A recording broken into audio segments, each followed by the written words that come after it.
You need to be a great communicator to be an effective leader within an organization. But ultimately, all day long, you've got people walking up and walking away from you, walking up and walking away from you. And you've got to have a really strong constitution to deal with that negativity, that rejection all day long. That is not a rejection of you, right? You've got to be able to separate yourself out.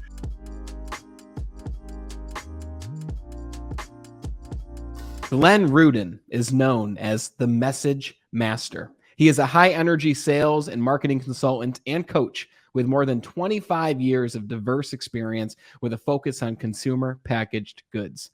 He specializes in messaging, both verbal and nonverbal, and branding. He helps his clients create breakthrough messaging so that they are clearly understood in their respective markets. This is going to be a conversation for you, whether you are leading inside of a company, whether you have your own business, whether you are frequenting networking events and you're wondering how to answer the question of what is it that you do? How do you set yourself apart from the other leaders and the other business owners and the other people in your space all around you? What is your USP or unique selling proposition? And more specifically, what is your breakthrough message for yourself and your business? When you take away even just one piece of value from this conversation, all that we ask is that you share this show with just one other person who could use it as well. We're not going to interrupt you with ads. We're not going to interrupt you with sponsors. We do that so we don't dilute the message and so that we don't interrupt your experience. And we've grown over the past 2 years because of your commitment to the Be Better team,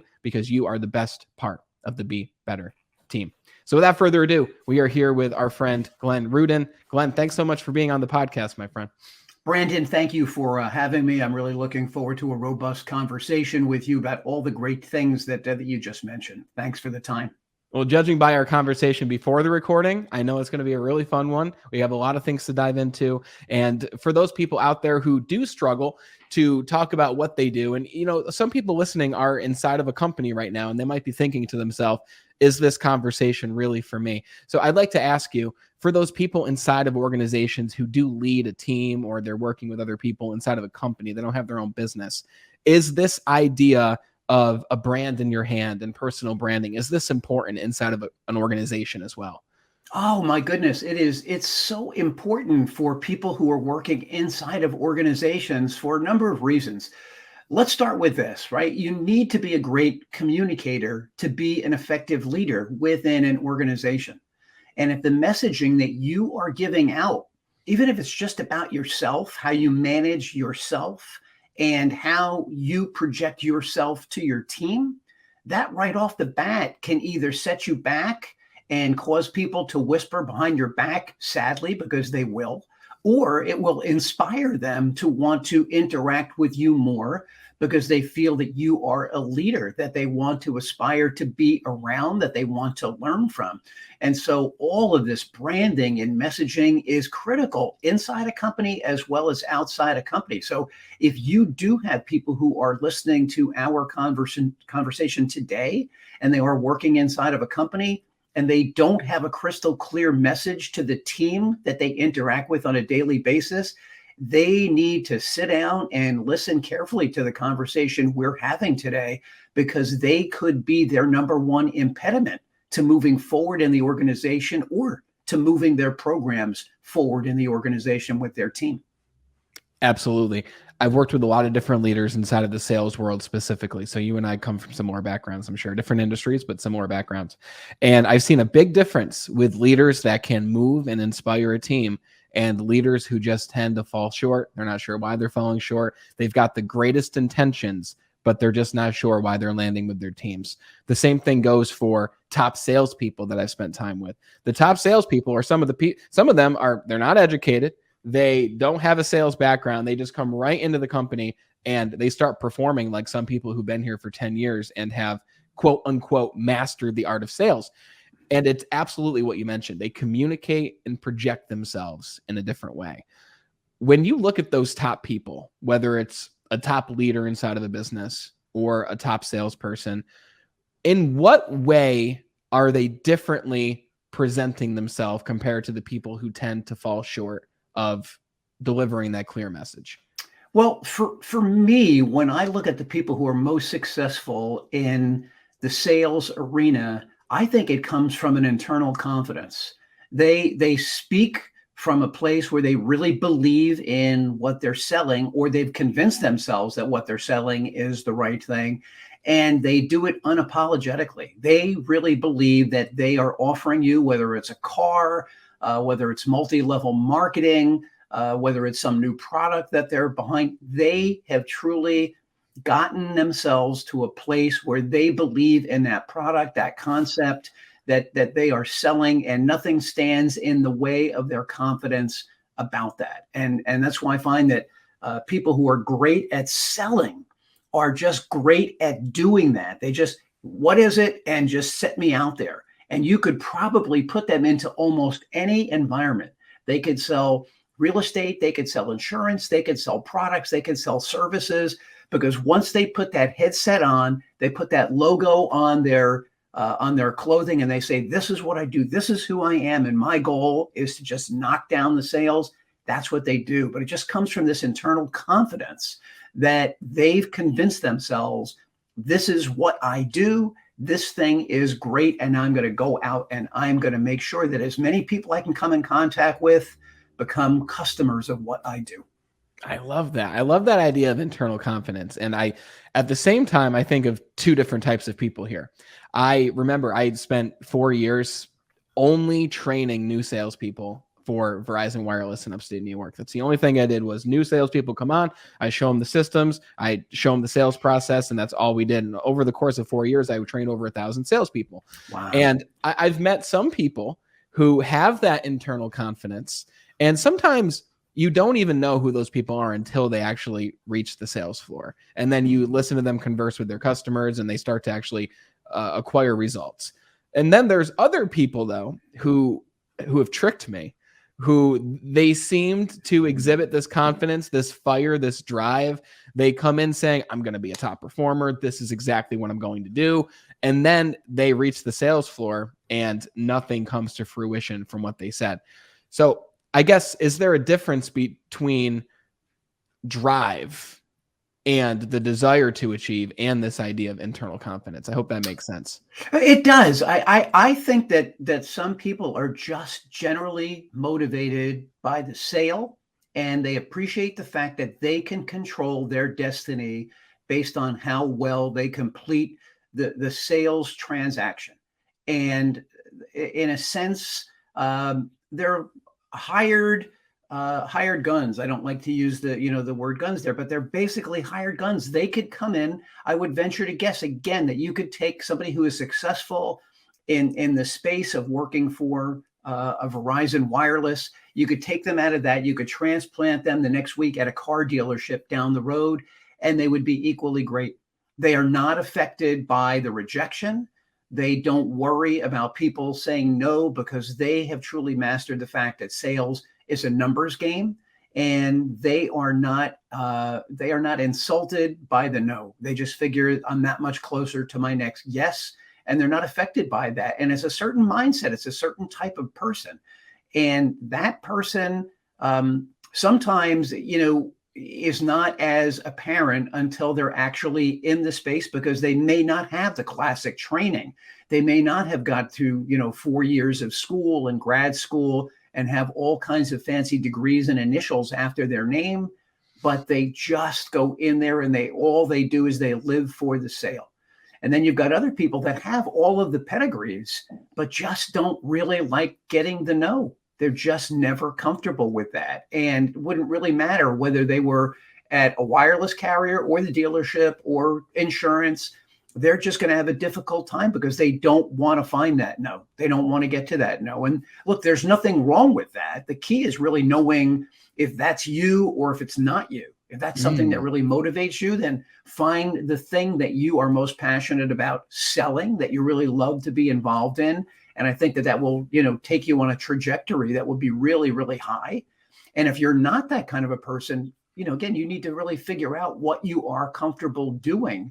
And maybe that's not the spot. I often wonder, in one of the places where we see people kind of come ashore like that, at car dealerships, where I think there's a lot of turnover in terms of who gets into those spots or not. And I think it seems like it's an easy thing to, oh, I can go in and I can sell a car. But ultimately, all day long, you've got people walking up and walking away from you, walking up and walking away from you. And you've got to have a really strong constitution to deal with that negativity, that rejection all day long. That is not a rejection of you, right? You've got to be able to separate yourself out. They're not rejecting you. They're just not ready to make a transaction right now, which is a big transaction, buying a car. Yeah. And I think some people can do that and they can walk away and say, no, it wasn't me. I did a great job with my presentation. Other people take it really personally. And if you're that kind of a person, you really don't want to be in that kind of a job because you're going to come home miserable every day. Another 20 people today who didn't want to buy a car from me.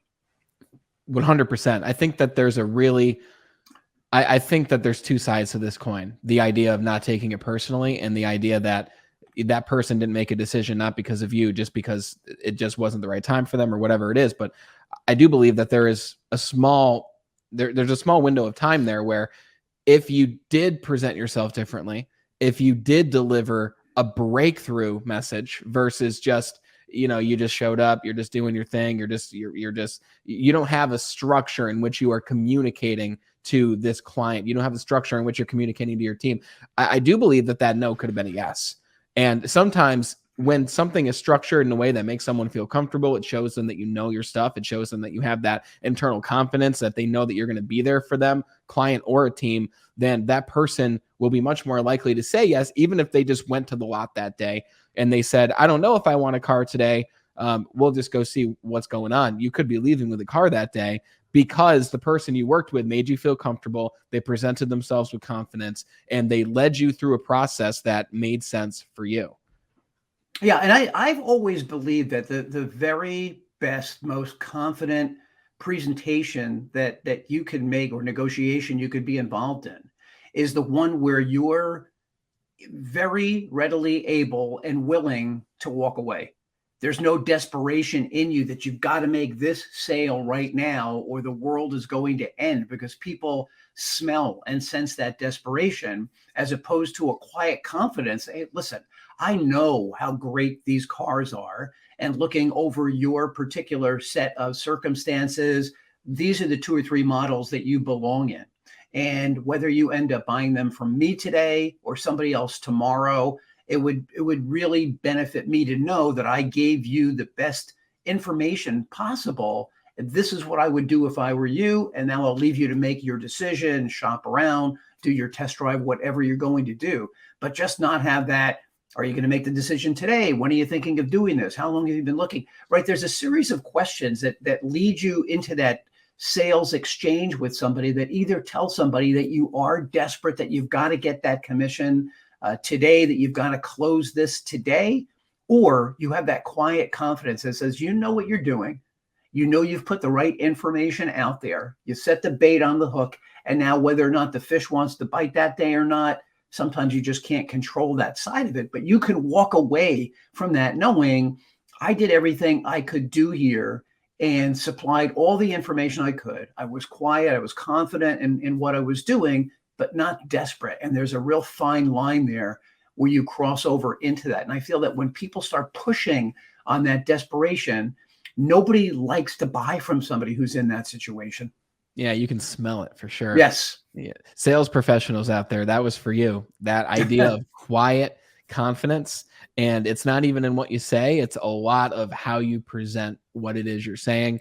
There's, you can buy books like, What to Say. I forget the author of this one book out there. And I've talked about it before and I apologize to that author, but it's What to Say, essentially. There's different lines you can say in sales to get a specific result. And it comes to a point where, do you have to live and die by these lines? Absolutely not. But it does help you to lead someone down a specific path that you want them to take. Now, this idea of personal branding, it's very important for everybody. It's been a long time since we talked about this on the show. But whether you are your own business, you're inside of a company, the way that you present yourself is so important in today's world. And you said something before we went live here that really stuck out to me. You said that nowadays the world doesn't prepare us for what it is we're going to do. The world doesn't prepare us for how to present ourselves. Like I went through K through 12 grade school, not learning one thing about nonverbal communication, not learning one thing about the way that you talk and communication. We didn't have a communications class. Sure, you might have one in college, but they're probably not teaching you about how you use your body. I learned mostly about those things when I was 21, 22 years old, and I joined Toastmasters. And I learned more when I also joined the National Speaker Association in Connecticut. I know that you visited the one in Arizona as well, and you're a member there. But I want to point out the book that you released on this topic alone. Okay, so the book that you released a little bit over a year ago is called A Brand in Your Hand. And there it is. I love it. And what I love most about it is look at that cover. For those watching the video, it's truly a brand in your hand. That cover says it all. And I love your about section on this book too. So if I go over to Amazon here, which is one place where you can find this book, guys, links will be in the description as well. The about is like a poem here. So is it okay if I read this real quick, Glenn? Absolutely. It'll give people a flavor for what the book is all about, because I will say it is the business world's first fully rhyming, full color book on branding, on messaging, on elevator pitch, on all these different topics that we're touching on today. That's great. So this is what it says. Did you ever think about creating a brand? Well, maybe you've got it right there in your hand. If the answer is yes, then please read this book. I think you'll be happy you gave it a look. This book can certainly help your career if you're starting a business and things aren't clear. It will also help you enhance your personal brand, so the messages you're sending are what you have planned. When you read this book from cover to cover and consider my verses that you will discover, and you go in to talk about the different areas of life that this will help people in, understanding your audience, developing a message for a new product, career advice and how to better position yourself to the world, all very important things. I know you mentioned that you were heavily inspired by Dr. Seuss, right? Well, people naturally, most people naturally remember things much easier when they're done in rhyme. Some people even study for exams in rhyme. But if I give you an example and I say, eeny, meeny, miny, mo, I'm going to bet that 95% of your audience will say, catch a tiger by his toe, right? That's the next part of that line. Roses are red, violets are blue. People can fill in the blank. Now, they probably haven't heard either of those. Unless there's maybe now an adult, tag league or something that I don't know about, and they choose up sides with eeny, meeny, miny, mo. They even did something with that on a Seinfeld episode, believe it or not. But we have a tendency to remember things that are done rhyming and that are done in short cadences like that. So the way A Brand in Your Hand, which the title rhymes, what I endeavored to do is get into each one of these topics and create a 4-line rhyme that would have something to do that somebody could easily remember about something that had to do with branding. So I'll just really quickly hold up. This is a really cute, and there's beautiful color images in here. So here's a little image of, it's actually a book jumping in the air, doing juggling. And you see there's some people actually judging them. And the point about the photo is this is nonverbal personal branding. So nonverbal branding is done without a word. When it is not in balance, you may look absurd. Your posture, your clothes, and of course, how you speak should make you a person we will want to seek. And the whole idea here is, we've always heard growing up, you can't judge a book by its cover. Well, turns out this is a book and they're all judging it based on its cover, right? Mm-hmm. Because if we don't do a great job with that nonverbal branding, if we don't look like somebody that may be interesting to speak with, we as human beings, Brandon, more than half of us judge one another based on our appearance alone.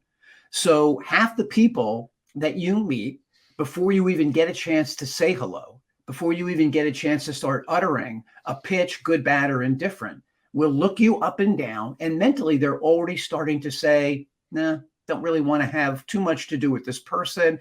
I'll be polite. I'll stare on through while they say whatever they're saying. And then almost like Terminator robots, we're scanning the room. Where's the next person that we really want to be involved with? Because you were not ready for prime time right now. We're judging you based on your cover, how you look, what your posture is. Do you have a positive energy about you? Are you somebody that we think we want to hang around with, even if it's just for a few minutes at this networking meeting? even if it's for a few minutes at a corporate retreat and you're somebody new in the company that we don't know. So this nonverbal branding that we all take with us is key. And just so people understand what it really means, it's really the essence of you when you're no longer around. What kind of impression did you make? And now when I think of you, Brandon, when someone watches this and they think of me, what do they think about when they think about that? Oh yeah, Glenn Rudin, that branding messaging guy with the book, did he have good energy? Did I like the cadence of the way he spoke? Does it seem like somebody, if I had the chance to meet, I'd want to speak more to him? And that's what your personal brand is all about. And that's why it is so important, because we have these chance encounters. We have these networking meetings. We go to these Toastmaster meetings or National Speaker Association meetings or BNI meetings or Chamber of Commerce meetings or whatever meetings you go to and network at. And the impression that you make immediately on the people that you come in contact with, the first impression, which is typically the one that lasts and the one that people remember, is it a positive one? Will people walk away saying, yeah, the next time I see that guy, that woman, I want to have a further interaction with them. They seemed interesting. Or even further, when you started to do your pitch, were they all paying attention based on the way you positioned yourself so that they listened to your entire pitch? And now after the meeting's over, it's not that they're racing to you, but something you said, the way you handled yourself caused them to want to say, I want to approach Glenn. I want to approach Brandon. I want to hear more about what he mentioned there. This is so powerful because it all starts with that nonverbal. Before you utter one word, before you make a sound, it all starts there. And I want to dive into that. And I also want to talk about, okay, now that words are introduced, what do you say? Right? So I just want to touch on that first impression. It's so important. And people were very surprised when one of the first questions we asked people on the day where we talked about a specific introduction that we make when it comes to a customer walking into the store, right? And we have this whole process of, hey, my name is Brandon. What's your name? Joe? Joe, it's a pleasure to meet you. My desk is right over here, right? People were like, well, do I really have to follow that to a T? Do I really have to say, hey, my name is this. What's your name? My desk is right here. You do, because people are making a first impression of you within a quarter of a second. It's something that happens subconsciously before they even realize it, where they're going to say, I want to work with Glenn. Glenn seems very opening just based on his body language, based on his smile, based on the way he's dressed. You've walked into places of retail and people don't even make eye contact with you, right? And then they say in a very disheartening tone, can I help you with anything? And it's like, well, I wanted some help and I probably won't ask for it now because I don't feel comfortable asking for it. It doesn't seem like you really want to help me. So that way that we present ourselves, and we included words there, obviously, but you can tell how someone is feeling just based on how they are using their body. So ask yourself out there who's listening, how are people perceiving you based on the way that you hold yourself together? We make a joke about RBF, like resting bitch face, right? And guys and women have this, right? It's both sides. And I've looked at some people and they don't seem happy, but really, if you ask them how they're doing, they're like, oh, I'm great. I've got a lot of great things happening in my life. But by looking at them, you'd be like, oh, really? I never would have guessed that by looking at you. So that nonverbal side of things is super important. Oh my goodness! I just got back from a trade show that I sponsored, which was for the NACA, the National Association of Collegiate Administrators, and this is an organization that endeavors to book entertainers of all sorts, speakers, comedians, musical acts, whatever, any of those categories onto college campuses. But this was typical of any trade show. There was a portion of the trade show where there was a trade show floor and companies had their booths. And as I walked in, even the very first day that this was going on, and this is a small show, there were maybe about 50 to 60 different vendors. Yeah, I walked down the aisles and I looked at the different vendors that were there, and the looks on people's faces were such that it'd be like, wow, who in the world would want to approach you? You've got your phone out, you're checking your messages, you're hunched over, your body language says, please don't speak to me. I really don't want to speak to anybody today. And as a result, you could just watch people walking by. And as somebody walked by, you could see somebody just take a sigh of relief that they didn't have to deal with talking to somebody about their business, which is the whole reason that they're at the show. And maybe it's not their business. Maybe they were assigned to be there. Maybe they're not having a good day. But listen, every chance we get, in my judgment, When the lights turn on, when you get up and you go out in the world for the day, that's it. It's showtime. And for the next 8 hours, you're on. You're on just as if you were stepping out on a stage to perform at a show. You should be in costume. You should be dressed the way you need to be dressed to represent yourself the way that you want people to interpret who you are, that you're a professional, that you're neat, that you're well-groomed, whatever that is for your particular industry. I don't want to tell somebody to wear a tie or not wear a tie, to wear a dress, to not wear a dress. You know in your own industry what you need to look like. But as soon as you are in the presence of other people, there just has to be a switch that goes on in your head that says, I'm on now. I am on now until I'm back in my car and I can take a breath, or till I am back in my office, or till I get to the restroom, to take a break, or till I'm sitting down by myself to have lunch. You are on. That's just the way life is. And if you're not, people perceive that. Oh, that person doesn't really want to be bothered. Oh, that person's having a bad day. Oh, that person's really not approachable. It's not really rocket science when we think about this. So as I think about this woman at this trade show booth, I'm thinking to myself, who in the world is going to want to approach her? And a lot of these were college students, right? They're already nervous. They already lack confidence themselves in terms of having a discussion, with an adult, with somebody who's out of school. And now if you're going to behave like that, who in the world would want to approach you? And so very often, we see this at these networking meetings. People show up like that. They're in a bad mood. Something bad just happened. They had a fight with their partner or their spouse. Look, you've got to leave all that stuff behind you and put on a happy face and be out there ready to go.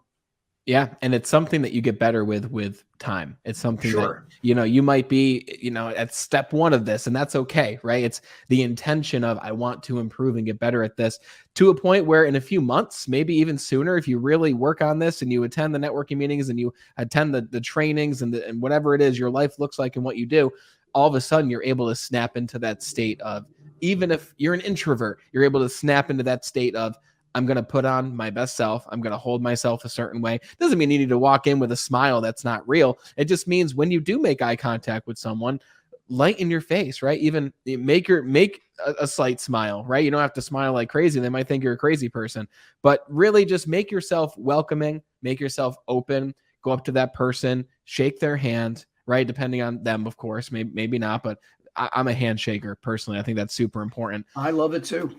Yeah. And we were away from that for several years and we're back in it now, which is great. And you could tell by a lot of people's handshakes. You get a lot of floppy fishes out there nowadays, but they're getting back up there now. It's like anything, you get better with time. So the nonverbal is very important. I want to talk about the verbal side now.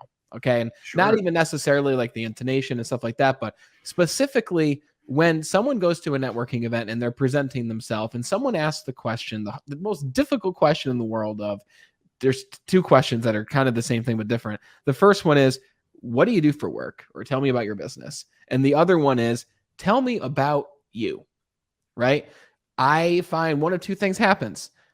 Someone doesn't give any information because they don't know what to say, or you open the book of their life and they just go into everything about their life. And at the end of it, you're like, I don't remember anything because they gave me so much. So how do you successfully talk about yourself in the format of this idea of breakthrough messaging? Well, first and foremost, you've got to prepare. There's just no way around that. When you show up to these networking meetings, to whatever outside meetings you're going to, and you haven't given a thought to what you're going to say when someone asks you either of those or another question, then you're basically putting yourself in a position to fail, because you're going to make something up on the spot. Typically, it's going to be a nervous answer. It's going to be an answer that's filled with all kinds of filler words. I know you mentioned that you've been to Toastmasters. I've had some Toastmasters experience myself where they actually count the ums and the ahs and the filler words that you use. Well, you use those when you're nervous and when you're not prepared. So first and foremost, you need to take a few of these different questions and you need to seriously consider what is different about you. What do you like to do? What does sound like something that you'd say that would be logical for somebody else to hear? So when someone says, what do you do for a living to me? I always love using this approach in my introduction to say, well, So many people that I know struggle with their messaging and their branding, and it's something I'm super passionate about. So I love helping people improve their messaging skill. That's what I'm all about, and that's what I'm super passionate about. And then, how about you? What is it that you're passionate about? What do you love doing? So now you've given an answer that gives somebody a sense for what kind of person you are. I've told people that I love to help them. I've given people a succinct answer that gives them a sense for what I'm passionate about, what I like to do. There may be even a really good chance, probably more likely than not, that what I've just mentioned is a sore spot for the person that I'm speaking to, because most people will say back to me, "Oh God, I'm so bad at that stuff." So it's really interesting to get the opportunity to speak to you. So to me, what do you do and what are you all about? I think really can be answered both in the same way by finding a passion point about what that is. Now, in my case, I help people with the messaging thing. But let's say you're in the insurance business, right? I know a lot of people get caught off guard with life situations, and I try to be an expert in helping them make sure that they're prepared for unforeseen circumstances. Oh, really? That's interesting. What do you do? Well, listen, they call that insurance sales, but for me, I'm just really passionate about making sure that people don't get caught in a position where they're unable to move on with their lives because something unforeseen has happened. So again, making yourself, a passionate person about what it is you do, rather than saying to somebody, "Well, who handles your insurance now? What company does your insurance?" Because immediately that comes through as I'm trying to sell you something, as opposed to, listen, I'm super passionate about making sure people are prepared for unforeseen circumstances. It really means a lot to me. I've seen some terrible things in my own life and in my career where people didn't have that. And so I'm really passionate about making sure people have that. Whether they do it with me or not is regardless. Of course, I'd love them to, but the bottom line is I want to make sure that people that I know that I come in contact with understand how important that is, right? So you're not coming across as somebody who's selling. You're passionate about the line of work that you are in.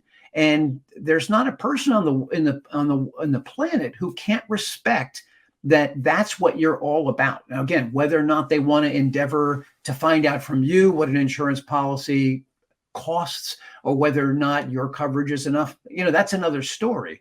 But you're not coming across on a hard sale. And so just to land the plane on this one, for me, the introduction line, the first thing that you say is the most important thing that you say at any kind of networking event, because that will either lead somebody to want to hear more, to lean in and say, "That sounded interesting, I'd love to hear more." Or again, somebody will listen to that and say, "This person doesn't get it. They're here trying to sell me. I'm not buying anything today. And now I'm looking around the room. Who else can I speak to and get away from this person because I'm not interested in buying or transacting anything today?" And I think this is a big mistake that people make. The idea of these introductions, of these pitches, is not selling. No one's buying from you. The idea is to get somebody interested in a longer, deeper, one-on-one conversation where you can really get to know somebody better. I love that. I want to dive into that. So we've talked about the nonverbal of when you walk into that room, when you approach somebody. We talked about that opening line of when they say, because it's going to get there pretty quickly. "Hey, I'm Brandon. Oh, you're Glenn. Glenn, it's a pleasure to meet you. Glenn, tell me about yourself," right? And then you tell me about yourself. You tell me about what you do. Now, I'm curious, when someone says, "Tell me about yourself," do you immediately jump into what you do professionally, or does it depend on what environment you are in? Well, for me, because this is such a weakness where, again, if I'm just going with a cold opening, I will say 90% of the people that I come in contact with struggle with some form of their communication, their branding. It puts people at ease because now they feel like, oh, he's speaking possibly to me, or I know that this is something that I could use help with. So I'm gonna endeavor to lean in. I want to hear more about what this guy has to say, because that first line, that first thing that you say needs to resonate with people. And remember, this is really important also. Not every person that you're speaking to is a customer or potential customer of yours, but every single person that you speak to does know somebody that is a potential customer of yours. And so if what you have to say is engaging and interesting, then someone will at least say, listen, I'm great. I'm the national speaker of the year. I don't need Glenn's help, but I don't teach people how to do this. But I certainly know a few people who could use his help that I could refer people to. Or I'm not in the market for insurance right now, but this person really seems on top of their game. And maybe down the road, if I'm looking for somebody, or I hear a conversation of somebody saying, hey, do you know a good insurance person? Now all of a sudden I can refer you because I'm not a customer, but I might hear or know of somebody that is. So remember, it's not always the person you're speaking to. And that's what networking is all about. It's really introducing yourself to this person so that they start thinking about everybody else they know who might be able to utilize a skill, a service, a product that you are representing. That is so valuable. And for those listening, I want you to, I invite you to plug in what you do into that formula that Glenn just gave you, that very powerful formula. If you dive into what you just said, Glenn, like when I used to be at networking events, especially at the very beginning, people would ask me, what do you do? And I would say, I am a sales trainer, right? Then, the polite ones would say, oh, okay, so specifically, what does that look like? And they would dive deeper. But some people would just say, oh, okay. And then the conversation would continue. But then if that person runs into somebody who would be a great fit for what I do, even if that person likes me, they're not apt to refer that person to me because I haven't clearly stated exactly what I do, what sales training looks like, how it involves them.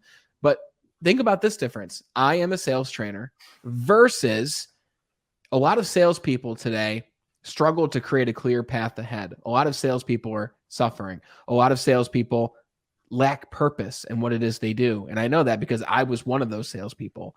And nowadays, I love helping those salespeople to create a clear path ahead, find purpose, and really perform at their peak. Yeah. And how about, sorry, I didn't mean to cut you off there. You're good. How many people realize that no matter what job you're in, we're all in sales, right? Everybody has got to be in sales because even if you're an internal person and you work in the accounting department and you want the company to pick up a new piece of software you heard about, well, you've got to go in and do a sales presentation to your boss or whoever the decision maker is and say, what would it be worth to the company if I found a new software that was going to ultimately save the company lots of money? Well, now the person who makes that decision is listening. Go ahead, I'm listening. We want to do things that'll save the company money. So even if you're an accountant, you're in sales.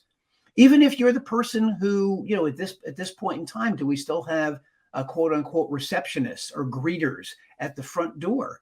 Well, when that person takes a break and goes to lunch with their friends and their friends say, what do you do for a living? What's your job all about? They're in sales. They can very easily be a person who leads people into your company that says, oh, I work for this amazing insurance company that saves people doing this or has done this or has done this. And someone says, oh, you know what? That's interesting. I could use some insurance. Do you think, your company would be good for me? So I even love opening it up to everyone. Say, did you realize that the entire world is in sales, but they just don't know it?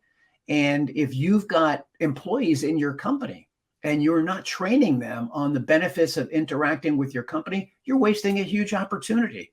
Now, if you're a company owner and someone doesn't say, well, that's kind of interesting, how does that look?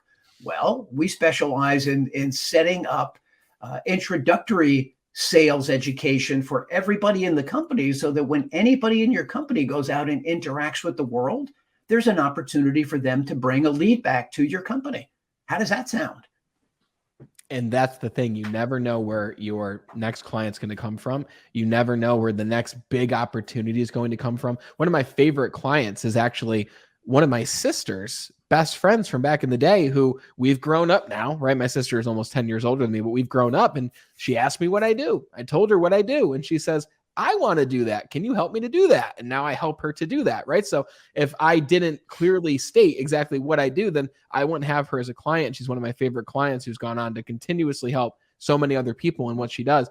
So the way that you present yourself, the way that you talk about yourself, non-verbally, verbally, communication in general, will determine what opportunities come your way. Really, it's that whole luck scenario, right? When preparation meets opportunity. And I love how your answer to how do you talk about yourself, the very first thing you said was, you got to prepare, right? Don't wait until you're in the situation to craft this message. Craft this message now. Pause the conversation. We won't be offended. Glenn and I are fine.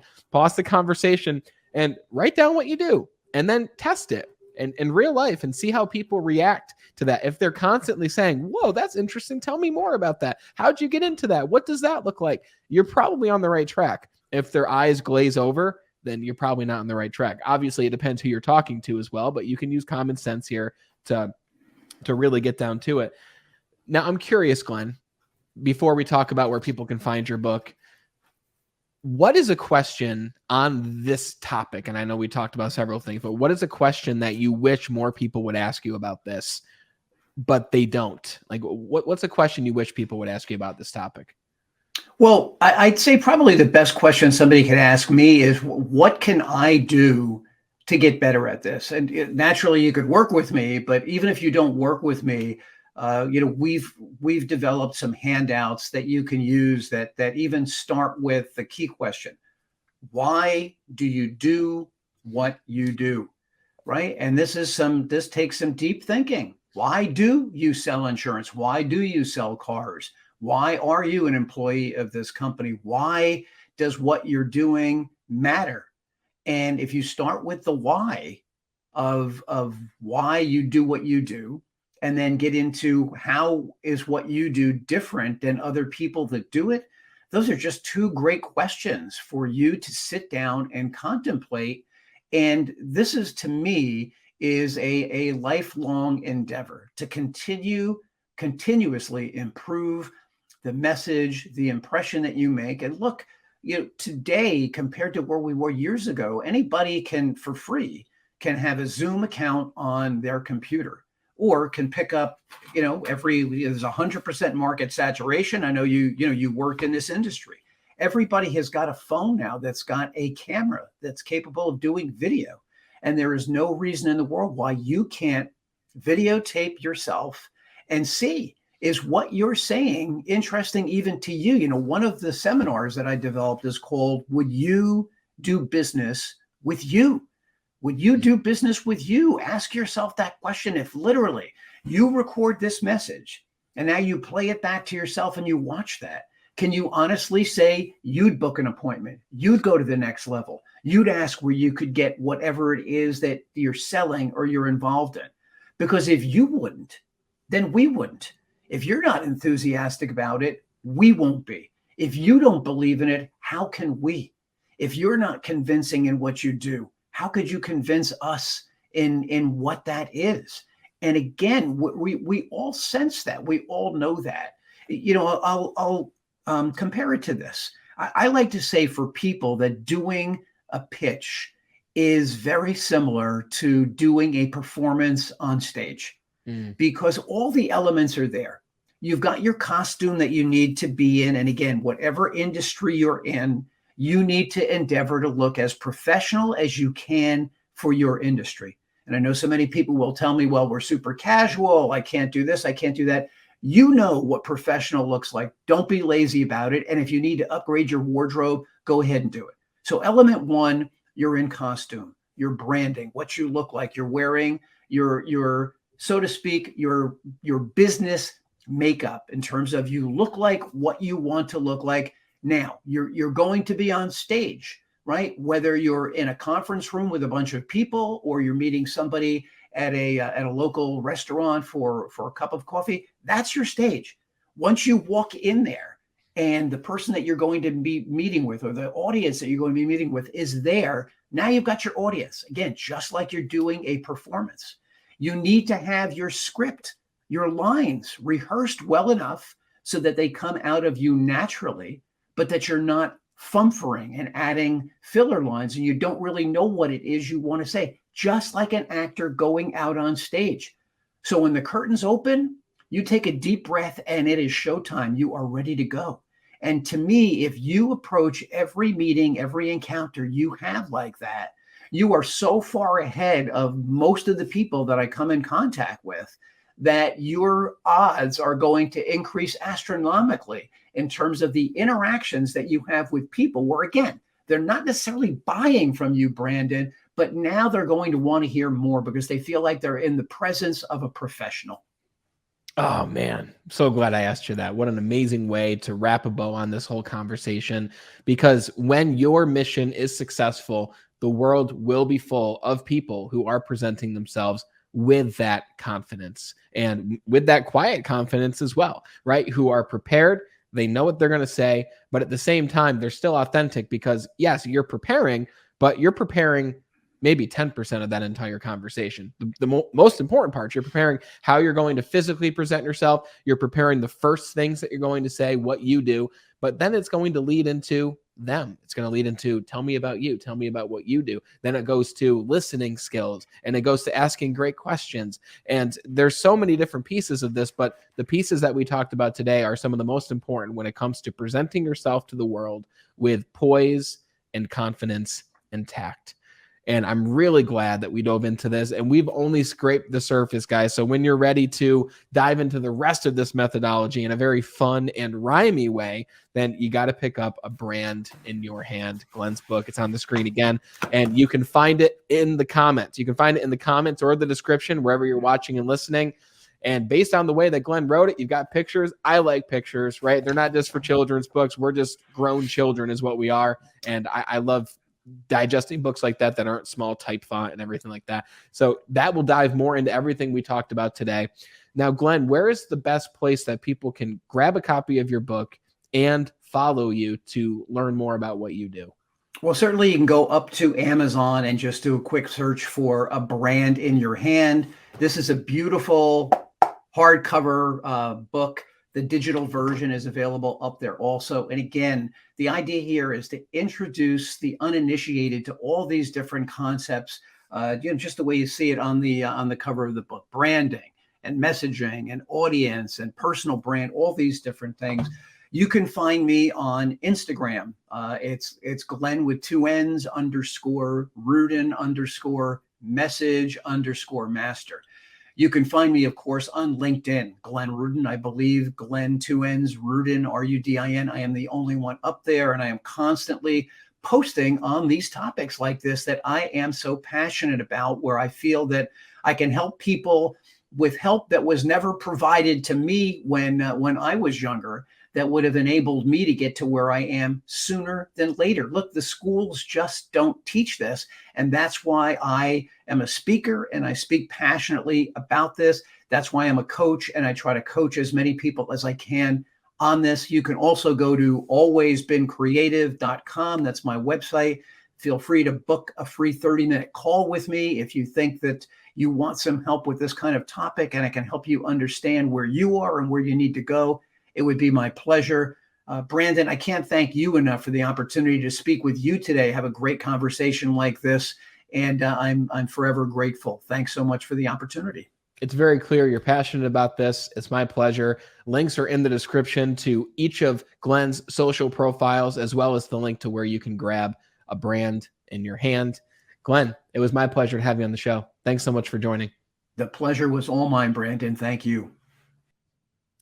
I hope, and not I hope, but I know that you took something away from this conversation that you can use to better present yourself to the world, whether it's in a boardroom, whether it's to a friend you haven't seen in a long time who asks you, what do you do now, right? You never know. That friend could then refer one of your greatest clients to you 3 months down the road, maybe even 3 years down the road, that you never would have anticipated, but it happened because of the way that you presented yourself, the way that you showed up physically, the way that you showed up with the words that you used, the way that you listened, the way that you dressed for the performance that is the conversation or the networking event that you are at. No matter what role you play in this life, this conversation was for you, with very important skills that school very likely did not teach you, unless you went to some very private, very upscale place that just knew the inner workings of life.